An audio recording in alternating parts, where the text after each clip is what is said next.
मोदी आज 9 करोड़ किसानों को सौगात देने वाले हैं। बड़ी सौगात। प्रधानमंत्री नरेंद्र मोदी देश के 6 राज्यों के करोड़ों किसानों के साथ वर्चुअल संवाद करने वाले हैं। क्या आपके खाते में किसान सम्मान निधि योजना की 20वीं किस्त पहुंच चुकी है? या आप भी उन लाखों किसानों में से एक हैं जो हर दिन मोबाइल में बैलेंस चेक करते हैं और सोचते हैं, अब तक पैसा क्यों नहीं आया? अगर हाँ तो जरा रुकिए, क्योंकि यह सिर्फ RS 2000 की किस्त नहीं, बल्कि आपके हक की लड़ाई है। और यह वीडियो उस लड़ाई में आपका सबसे मजबूत हथियार बनने वाला है। सोचिए, सुबह की ठंडी ओस में जब आप खेत की मिट्टी छूते हैं, जब कंधे पर हल उठाकर आप दिन भर मेहनत करते हैं, तो उस पसीने की कीमत क्या सिर्फ RS 2000 हो सकती है? नहीं, यह रकम सिर्फ पैसा नहीं, यह आपकी मेहनत की सरकारी मोहर है। और इस बार सरकार ने जो किया है वह पहले कभी नहीं हुआ। पूरे RS 1 लाख करोड़ सीधे देश के करोड़ों किसानों के खातों में ट्रांसफर किए जा रहे हैं। लेकिन अब सवाल यह उठता है कि कुछ लोगों के खाते में RS 2000 आए तो कुछ के पास RS 4000 क्यों पहुंचे? क्या योजना में बदलाव हो गया? क्या कुछ किसानों को बोनस दिया गया है? या क्या कोई राजनीति चल रही है? चलिए अब सारी बातें खुलकर करते हैं। असल में जिन किसानों को RS 4000 मिले हैं, उन्हें कोई अतिरिक्त लाभ नहीं दिया गया है। उनके खाते में पिछली यानी 19वीं किस्त तकनीकी कारणों से नहीं आई थी। इसीलिए सरकार ने इस बार 20वीं किस्त के साथ पिछली भी जोड़ दी है। तो अगर किसी को RS 4000 मिले हैं तो वह कोई तोहफा नहीं, पिछली देरी की भरपाई है। अब आते हैं असली मुद्दे पर। अगर आपके खाते में अभी तक पैसा नहीं आया तो क्यों नहीं आया? और सबसे जरूरी, अब क्या करना चाहिए? पहली बात, यह योजना अब भी उतनी ही पारदर्शी है जितनी पहले दिन थी। इसमें ना नेता की सिफारिश चलती है, ना दलालों का जोर चलता है। बस 3 शर्तें पूरी होनी चाहिए। आपकी जमीन का रिकॉर्ड सही हो, आधार कार्ड बैंक से जुड़ा हो और पहचान सत्यापन यानी EKYC पूरी हो।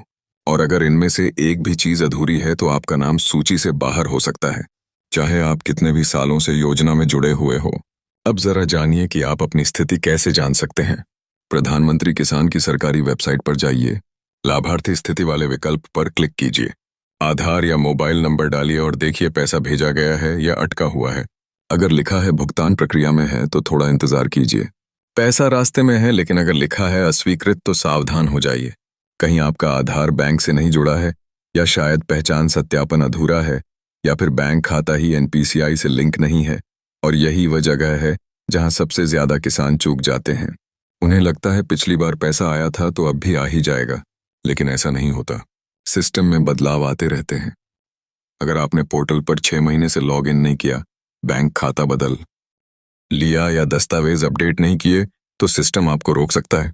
अब सवाल उठता है, EKYC कैसे करें? तो जवाब है, अगर आपका मोबाइल आधार से जुड़ा है तो घर बैठे OTP के जरिए ये काम हो सकता है। और अगर मोबाइल जुड़ा नहीं है तो नजदीकी सेवा केंद्र पर जाकर बायोमेट्रिक से प्रक्रिया पूरी कर लीजिए। और हाँ, राष्ट्रीय भुगतान निगम से लिंकिंग भी जरूरी है, वरना पैसा पास आकर भी आपके खाते में नहीं पहुंच पाएगा। इसलिए बैंक जाएं, पासबुक अपडेट करवाएं और यह पक्का करें कि आपका खाता NPCI से लिंक है या नहीं। अब सोचिए, अगर आपने सब कुछ सही किया है और फिर भी पैसा नहीं आया तो अब क्या? तो सीधे हेल्पलाइन नंबर 155261 या 12430066 पर कॉल कीजिए, या फिर सरकारी ईमेल पते पर मेल भेजिए, जवाब जरूर मिलेगा। और इस बार सरकार ने स्मार्टफोन न चलाने वाले किसानों के लिए गांव-गांव में शिविर भी लगाए हैं, जहां आप अपना EKYC करवा सकते हैं, नाम सूची में देख सकते हैं और अगर जरूरत हो तो शिकायत भी दर्ज कर सकते हैं। लेकिन सबसे बड़ा सवाल, क्या आप सिर्फ खुद के लिए जागरूक हैं या अपने गांव के दूसरे किसानों को भी यह जानकारी देंगे? क्योंकि आपके गांव में ऐसे कई लोग होंगे जिन्हें पोर्टल चलाना नहीं आता, OTP समझ नहीं आता और उन्हें लगता है कि योजना खुद आकर उनके दरवाजे दस्तक देगी। नहीं, योजना को घर तक लाने के लिए जागरूकता की जरूरत है, और वह जागरूकता आप हैं।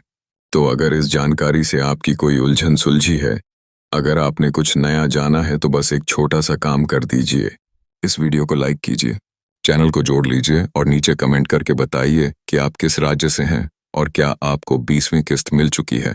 आपका एक छोटा सा कमेंट हमारे लिए एक बड़ी जानकारी बन सकता है, जिससे पता चलेगा कि यह योजना देश के किन किन हिस्सों तक पहुंच रही है और कितनी ईमानदारी से लागू हो रही है। फिर मिलेंगे एक और जरूरी जानकारी के साथ, जो आपके खेत, आपके परिवार और आपके अधिकार से जुड़ी होगी। जय जवान जय किसान।